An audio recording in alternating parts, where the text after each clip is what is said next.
Bienvenidos sean todos hermanos y hermanas hispanohablantes. Comencemos con las noticias de hoy día. Donald Trump está viendo cómo uno de los aliados históricos de Estados Unidos comienza a tomar distancia públicamente, mientras que el resto del mundo busca nuevas alianzas. Pero lo que ocurrió después de una reunión clave en Armenia está llamando muchísimo la atención. El primer ministro de Canadá, Carney, en todo Canadá, continúa presionando a Donald Trump y están apretando las tuercas. Tras una reunión sumamente exitosa en el foro de la Comunidad Política Europea en Ereván, Armenia, el primer ministro Carney envió un mensaje al mundo entero. En tiempos de crisis es Canadá y no los Estados Unidos quien está aquí como socio fiable y predecible que lidera el mundo libre. Escuchen lo que dijo el primer ministro Carney hace unos días. Miren el clip, por favor. Tony and I have known each other for a bit, but when we last saw each other was in October in Kuala Lumpur for ASEAN. And we were discussing the various crises that we'd been through in the past, financial crises, COVID. And we discussed how best to respond to a world that's changing even more dramatically in many respects than then. And we shared a vision of deepening ties between those countries that in this crisis that we're still living through are choosing to build in the face of adversity. Countries that have the confidence to open up, to link their economies, to invest in their workers, to move forward, not turn back. And I emphasized to Tony that Canada is once again building big at home and creating reliable partnerships abroad, including very much with ASEAN. So Tony, thank you. Thank you for the trust you're placing in Canadian workers, in Quebec, in Mirabel. You're choosing the best at exactly the right time. Ahora bien, el primer ministro Carney también estaba hablando de un anuncio importante realizado ese día, una inversión enorme de la AirAsia que va directamente a Canadá para comprar su próxima flota de aviones, 150 Airbus A220 y 300 aeronaves, lo que traerá potencialmente miles de empleos a Quebec. Quiero mostrarles cómo el primer ministro Carney habla de que el resto del mundo mira ahora a Canadá. Todo esto en busca de innovación, de aviones, de manufactura. Y por cierto, no pasen por alto el hecho de que el primer ministro Carney fue realmente un líder destacado en la conferencia en la ASEAN hace varios meses, mostrando un verdadero liderazgo allí con los países asiáticos. No es de extrañar que Malasia o AirAsia quieran hacer negocios con él. Miren el clip, por favor. How do we convince companies to invest in Canada? A couple of things. One is that our country has twice the rate of investment, foreign direct investment, than the United States, adjusted for the size of our population, twice the rate. We're at the highest level of foreign direct investment in Canada for 20 years. What you're seeing today, thank you, grâce aux travailleurs et travailleuses ici, thanks to the workers and innovators here and Airbus. Confidence in the innovation and commitment of the Quebec government, but of the workers here. How do we continue to convince and continue to increase that investment? Connectivity, to borrow Tony's word, those trade deals, those 20 deals, the deal with ASEAN, the deal with India, moving forward like that. Confidence, le mot de Madame la Première ministre du Québec, the term used by the Premier of Quebec, bold action. This is the time to be bold. Big, to have confidence, move forward, open up. That's what we're doing, and we'll continue to get that investment despite the efforts of the Americans. Thank you. Entonces, eso me lleva a lo que considero una reunión bastante increíble del ministro de Finanzas de Canadá, Francois Philippe, y aquí habla de profundizar los lazos con Europa y de cómo Canadá se ve ahora a sí mismo en gran medida como un socio de Europa. Miren el clip, por favor. I think it starts with values. I mean, I am one of the first finance minister that has been invited to what they call ECOFIN. So it's the finance minister of Europe or the Eurogroup, which is obviously those countries use euro. And the reason why is that they want a transatlantic voice to the table. And they see Canada as that voice. That is fascinating. I went to the Eurogroup and, in a purely Canadian fashion, but a bit humble, like first time they invited Canadian ministers, they said, do you mind to go first? I said I would have been quite okay to go even after. I'm just the newest invitee to your table. But he said, no, everyone wants to hear the transatlantic view first. And I think it just gives a sense of a world where Canada, because we're always at the big table, the G7, the G20, the Francophonie, Commonwealth. I mean, we're all at these big NATO. I mean, you add on, there is a sense that people want to hear from us. They want to know where we're going, how we see the world. And there's something inspiring about that, that they're very keen to engage in a transatlantic way and see Canada at this particular moment in history as the voice at the table, aligned with values, aligned in democracy, aligned in how we want to shape the world together, and still committed to multilateralism, still committed to institutions, because that's how Canada has been thriving for decades. So I would say it's very empowering when you hear colleagues to say, we want to hear from you, and you being Canada at the table and what you're doing. And obviously it goes to energy, it goes to critical minerals, goes to all things, but I think it starts with values. They really like what this country is about. Aquí tenemos más del ministro de Finanzas. Miren el clip, por favor. I've never been more confident in Canada. I've never been more confident in Canadians. I've never been more confident in what we can achieve as a nation. Like I said, Canada is blessed by resources. Canadians are resourceless people. Canada is inspiring in so many ways at a time where the fog of uncertainty is wrapping this world. So I always say, let's seize the moment, let's be ambitious, and let's build this Canada strong all together. Like I said, you have sectorial issues which are very concerning. People say, oh, we want certainty. But what is certainty today? And what's the cost of certainty? Now, some of our allies went and had agreement. Good for them. I keep saying we have one, and signed by the president himself.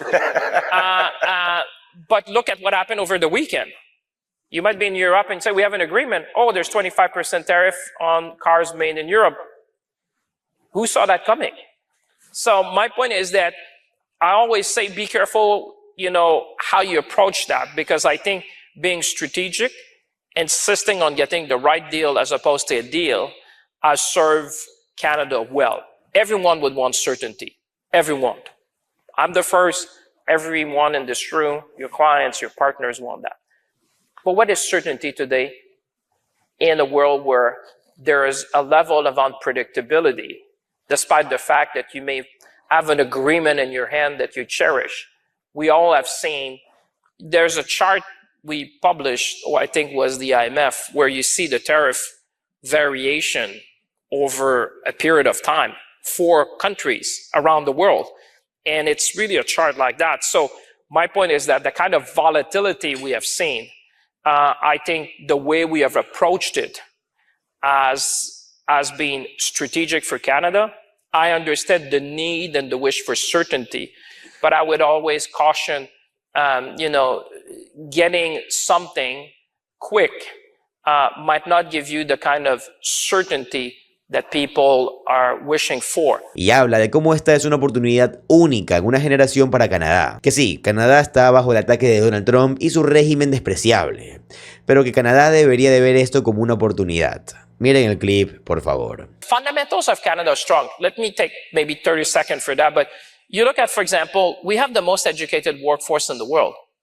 And I would say to you that immigration is still seen in this country as a positive.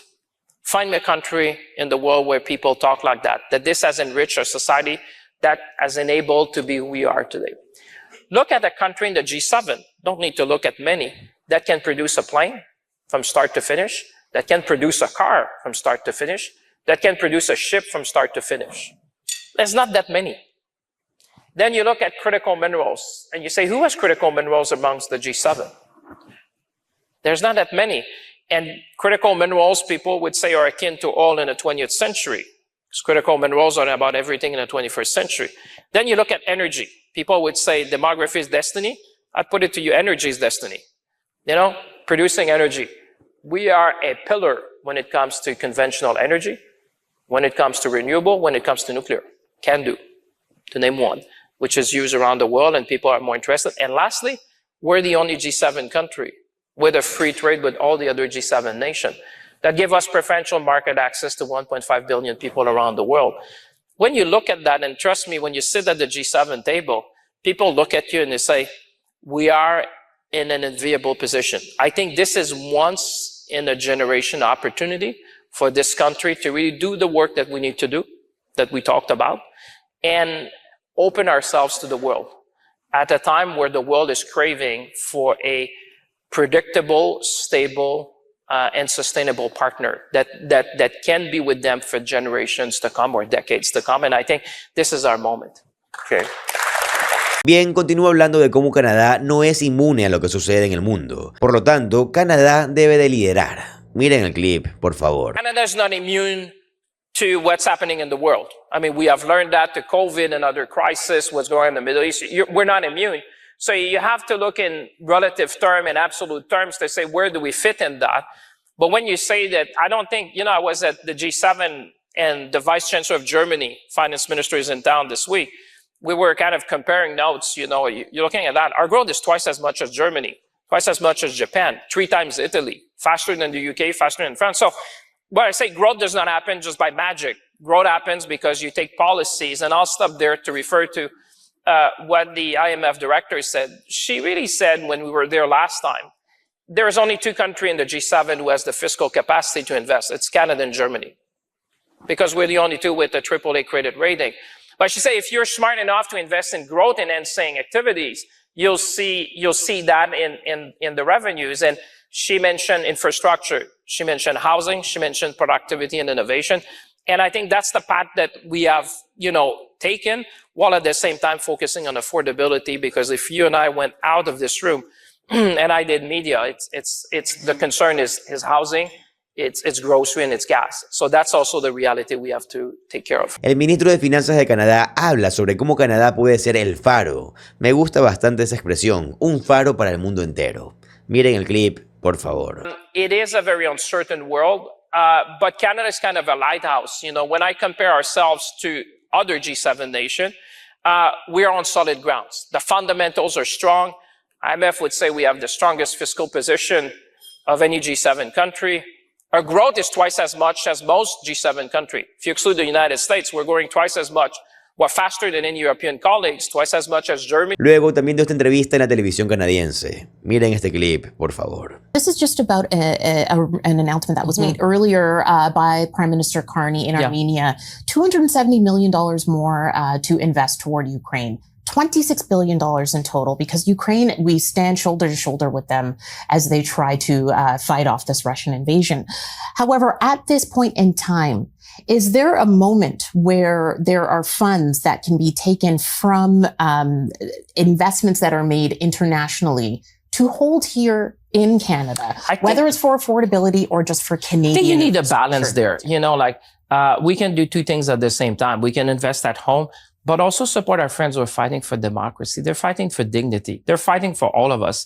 And this has been a terrible conflict. And I think at a time like that, I think it's part of our values as well to stand with our partners and allies around the world. Y luego, algo más del primer ministro Mark Carney hablando brevemente con los reporteros antes de la reunión del caucus liberal. Miren este clip, por favor. Obviously, there's challenges with the U.S. tariffs, unjustified tariffs in the auto sector. We continue to work with companies in the sector, helping them reposition, reinvest, supporting workers there. We'll continue to do what's necessary, including getting the right deal that's in Canada's interest. You worried about Honda?